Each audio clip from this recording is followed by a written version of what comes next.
सभी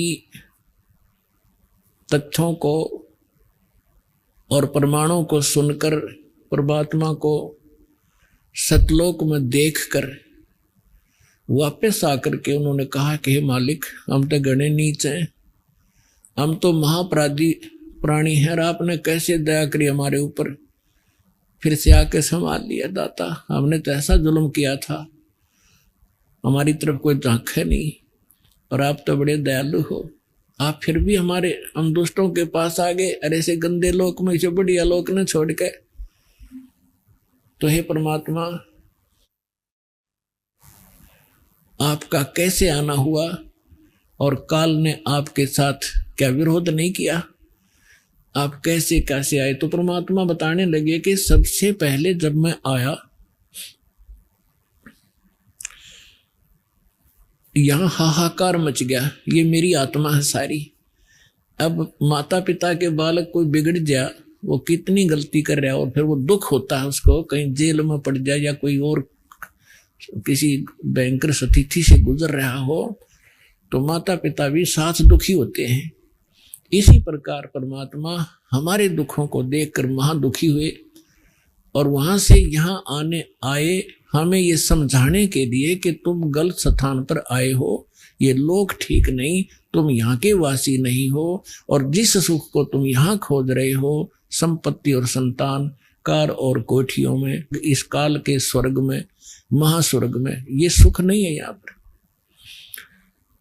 तो सबसे पहले परमात्मा ने बताया कि मैं वहां खड़ा हो गया आकर जहां ये काल 1,00,000 मानव शरीरधारी प्राणियों के सूक्ष्म शरीर को भूनता है, उसमें से गंध निकालता है, और ये जीव ये ऊपर का कवर तो यहाँ रह जाता है, हम इसके अंतिम संस्कार में लगे रहते हैं, 100 क्रियाएं फंड करवाते हैं ये नकली, और जीव वहां पर दुर्गति को प्राप्त हो रहा होता है जो सत साधना नहीं करके जाता। तपस्या पर भुनने जाते हैं, वहां चटक मटक जीव होते हैं, हाहाकार मच जाती है, मरते नहीं सूक्ष्म शरीर में, पर पीड़ा घनी होती है।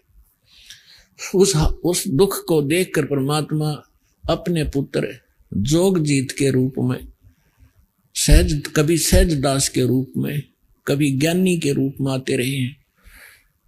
तो वहां जोगजीत के रूप में वहां आए, और ज्योति निरंजन वहां आकर खड़े हो गए उस तपस्या पर जहां जीव दुखी हो रहे थे। तो परमात्मा की शक्ति से वो तपस्या तो जल रही है, लेकिन जीवों को पीड़ा बंद होगी। तो जैसे किसी के सिर में भी दर्द हो तगड़ा, तो कोई बोलता भी नहीं, सवाया करे, और जब वो दर्द ठीक हो जाए टेबलेट आदि लेने से, फिर बैठ कर बात कराया करे। तो पहले वो बुरी तरह तड़फ रहे थे, हाहाकार माच रही थी, जब एकदम शीतल हो गए और ऐसे बैठकर देखा सामने चांद सा चेहरा उस परम पिता का, सुंदर मुखड़ा देखकर वो खुशी हुए और शीतलता महसूस हुई। तो उन्होंने सोचा ये भगवान आ गया, यहाँ ये तो एक दृढ़ कर ही रखा है कि जैसे कर्म करेगा वैसा फल मिलेगा। तो वहां उन्होंने पूछा, क्योंकि वहां ब्राह्मण भी वही भूलने जा रहे थे, गुरु जी भी चेले भी सारे इकट्ठे होने थे। तो उन्होंने पूछा कि हे परमात्मा, हम यहाँ कौन से कर्म का दंड भोग रहे हैं? तब परमेश्वर ने कहा कि ये इस लोक का कर्म नहीं, तुमने सतलोक में पाप कराया था, उसका दंड है ये। तुम वहां उस भरी थाली का ठोकर मार के आए थे, उस सुख को छोड़कर आए थे इस काल के लोक में, वो दंड तुम भोग रहे हो। तो परमात्मा ने उनको सृष्टि रचना सुनाई, उनके वहां फंसने का कारण बताया। तो सभी जीवों ने कहा, भगवान हम इस गंदे लोक से निकाल लो। परमात्मा ने उनको शिक्षा दी कि जिस संपत्ति को आप अपनी मानते थे वो कहाँ है, क्या लाए साथ उठाकर? तुम्हारे साथ धोखा कर रखा है इस काल ने, तुम मानते नहीं हो। तो तब तो वहां तो सारे फंस रहे थे, हाथ जोड़े ने कहा जी अब बता दो, अब ले चलो सतलोक, अपने पीछा छुड़वा दो। परमात्मा बोले ऐसे नहीं, जब तुम जाए धरो जग नर देहा, तब तुम करना मम संत सत शब्द स्नेह। जब तुम नीचे जाकर मनुष्य शरीर प्राप्त हो और मेरा संत कोई ये सत्संग और ये ज्ञान तुझे तुम्हें सुना रहा हो, तो मेरी शरण आ जाना, फिर मैं आपको पार करूंगा। ऐसे नहीं।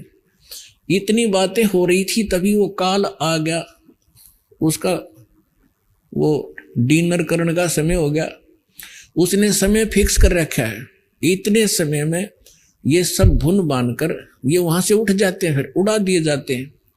और इनसे निकला हुआ गंध वहां रह जाता। आप देखते हो एक प्रारंभ में जो भी विकार करता है, कोई बीड़ी पीने लगता है, कितना दुख होता है उसको।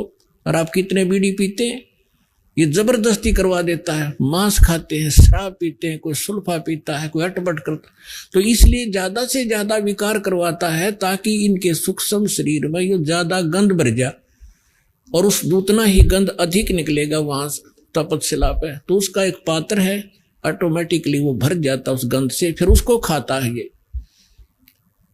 तो इसने सोचा था कि वो चले गए होंगे सभी प्राणी, तो वहां से उड़कर वहां तपतशिला पर बन के सभी प्राणी जीव मनुष्य शरीरधारी वहां से ऊपर आ जाते हैं और फिर धर्मराज के दरबार में आकर लाइन में खड़े हो जाते हैं।